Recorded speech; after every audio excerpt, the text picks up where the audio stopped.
வாய் நம்மன்னு இருக்குன்னு நல்ல காரசாரமாக ஏதாவது சாப்பிடும் தோணும் தான் ஒரு ஐடியா தோணுச்சு. நெத்திலி கருவாடு உருளைக்கிழங்கு வேர்க்கடலை போட்டு ஒரு காரசாரமான டிஷ் செய்யலாம் வாங்க.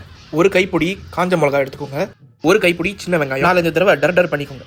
கைப்பிடி நெத்திலியை கழுவி நல்லா அலசி வச்சுக்கோங்க. ஒரு கைப்பிடி வேர்க்கடலை, ஒரு உருளைக்கிழங்கு சீவி நல்லா மெலிசா வெட்டி வச்சுக்கணும். கடாயை போட்டு அடுப்பை பற்ற வச்சிடலாம். தேவையான அளவு எண்ணெயை ஊற்றிக்கலாம். ஊற வச்ச காஞ்ச மிளகாயை வடிகட்டி எடுத்துக்கிட்டு கடாயில் போட்டு பொரிச்சு எடுத்துக்கலாம். இப்போ வெங்காயத்தை போட்டு பொரிச்சு எடுத்துக்கலாம். சீவி வச்சிருந்த உருளைக்கிழங்கை போட்டு பொரிச்சு எடுத்துக்கலாம். அப்புறம் வேர்க்கடலையை போட்டு பொரிச்சு எடுத்துக்கலாம். கடைசியாக நெத்திலையும் போட்டு பொரிச்சு எடுத்துக்கலாம். நல்லா முடன்னு வரப்படியும் பொரிக்கணும். ஒரு பிளெண்டரில் பொரிச்சு வச்சிருந்த காஞ்ச மிளகாவையும் வெங்காயத்தையும் போட்டுக்கோங்க. அதோட 2 ஸ்பூன் சர்க்கரை சேர்த்துக்கோங்க. 1/2 டீஸ்பூன் உப்பையும் சேர்த்துக்கோங்க. 1/2 ஸ்பூன் சிக்கன் ஸ்டாக்கையும் சேர்த்துக்கோங்க. பிளெண்டரில் போட்டு எல்லாத்தையும் நல்லா பொடியாக பிளெண்ட் பண்ணிக்கோங்க. என்ன நல்லா சூடானதும் பிளெண்ட் பண்ணி வச்சிருக்க எல்லாத்தையும் அதில் போட்டு வதக்க ஆரம்பிச்சிடலாம். நல்லா வதங்கினதும் பொரிச்சு வச்சிருந்த வேர்க்கடலை நெத்திலி உருளைக்கிழங்கு அதில் போட்டு நல்லா ஒரு கலரலாம். இதோ நம்மளோட காரசாரமான நெத்திலி வேர்க்கடலை ஃப்ரை ரெடி.